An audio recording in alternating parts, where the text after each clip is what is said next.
ఎందుకోసం పెట్టానంటే ఇప్పుడున్న ఆరోగ్య పరిస్థితుల్లో ప్రతి వాళ్ళు మామూలుగా షుగర్ పేషెంట్లు, కిడ్నీ పేషెంట్లు వీళ్ళందరూ చాలా మంది ఉన్నారు. నేను కొంత తింటాను. తర్వాత నెక్స్ట్ నా తోటి రైతులు ఎవరన్నా మారేవాళ్ళు మీలాంటి పెద్దలు ఎవరైనా ఏవో గారు, జేడీ గారు, డి గారు చాలా మంది నా దగ్గర నుంచి పట్టుకెళ్ళారండి. నేను చేలోకి వెళ్ళలేదండి. ఏవో గారు చూసి ఈ మామూలు జీవామృతం కొట్టండి, చేప ద్రావణం కొట్టండి, లేకపోతే పాలింగు కొట్టండి, లేకపోతే పుల్ల మజ్జి కొట్టండి, లేకపోతే దర్శపర్ణి కొట్టండి, లేకపోతే అగ్నిహోత్రం కొట్టండి, లేకపోతే మామూలుగా మీరు తూటికాడి కషాయం కొట్టండి అంటేనే కొట్టాను తప్ప నేను మామూలుగా ఫెర్టిలైజర్స్ మట్టుకు వాడలేదండి. అది కూడా డ్రోన్ ద్వారా కొట్టాను సార్. డ్రోన్ ద్వారాగానే వాడాను సార్. టెక్నాలజీగా వాడేవండి. అంటే అది ఎలాగంటే ప్రకృతి ఇప్పుడు వర్షం ఉందండి, మామూలుగా ఏ నిమిషానికి వచ్చేద్దో తెలియదు. అదే డ్రోన్ అనుకోండి జస్ట్ 5 minutes లో 1 ఎకరం అయిపోతుంది సార్. ఆ ఎకరం వల్ల గమ్ముని ఎదరికి వెళ్తుందండి. ఇప్పుడు మన ఎమ్మెల్యే గారు ఆరోగ్యం బాగుంది. నా ఆరోగ్యం నెంబర్ 1 అండి. నాకు 50 సంవత్సరాలు సార్. 50 సంవత్సరాలు ఇవాళ నేను 60 నుంచి 70 కేజీలు గడ్డి ఎత్తానండి. నాకు 3 ఆవులు ఉన్నాయి. ఇంటికాడ డ్రమ్ ఉంటుంది, అందులో మామూలుగా జీవామృతం తయారు చేసుకుంటాను. ఆవు పంచుతం పట్టి అది తయారు చేసి నా ఇంటికాడ ఉన్న కూరగాయల మొక్కలు కూడా పోసుకుంటాను సార్.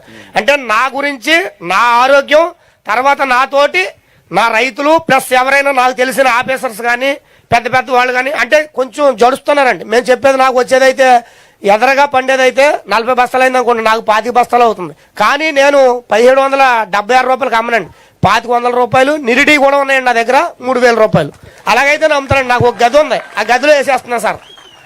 వేసేసి అందులోంచి అమ్ముతున్నాను. అయితే నాకు నా ఆరోగ్యం కోసం నేను హ్యాపీగా ఉండాలి, తర్వాత నా తోటి వాళ్ళు హ్యాపీగా ఉండాలి, అలాగే మొత్తం అందరూ హ్యాపీగా ఉండాలన్న ఉద్దేశంతో వేరే వాళ్ళకి క్యాన్సర్ రాకూడదని ఇప్పించకూడదు.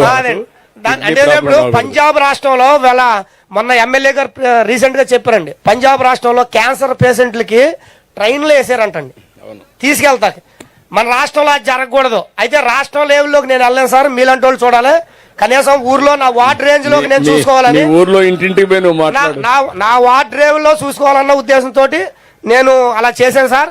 కానీ అది గిట్టుబాటు అవుతలేదు. 1 ఎకరం తింటాక కావాలి కాబట్టి అది ఉంచి ప్యాడీ టైపులో మొత్తం అందరూ గ్రామ యూనిటీగా పెద్ద పెద్ద ఆఫీసర్లు, ఎమ్మెల్యే గారు, మొత్తం అందరూ, కలెక్టర్ గారు వీళ్ళందరూ వచ్చి రైతులందరూ కూర్చోబెట్టి ఈ నల్ల రేగడి నేలలో కూడా పామాయిల్ వేసి, పామాయిల్ అంతర పంట కింద బనానా వేసి, బనానా అయిపోయాక ప్యాడీ ఎదరకు వచ్చేటప్పుడు అందులో కోకో కానీ, ఒక్క కానీ, మిరియాలు కానీ వేసి ఆ నల్ల రేగడి నేలలో కూడా ఎక్కువ ఆదాయం తీసి మేము ఎదరికి వెళ్ళాలన్న ఉద్దేశంతో ప్యాడీ నుంచి నేను పామాయిల్కి మాట్లాడడానికి కనెక్ట్ అయ్యాను సార్.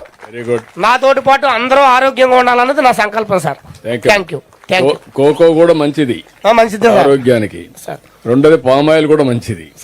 నెయ్యి కానీ వేరుశనగ నెయ్యి కంటే కూడా పామాయిల్ బెస్ట్ ఆయిల్ సార్. అదోటి సార్, ముఖ్యమంత్రి గారు ఇప్పుడు మేము ఆవులు మేపుతున్నాం సార్.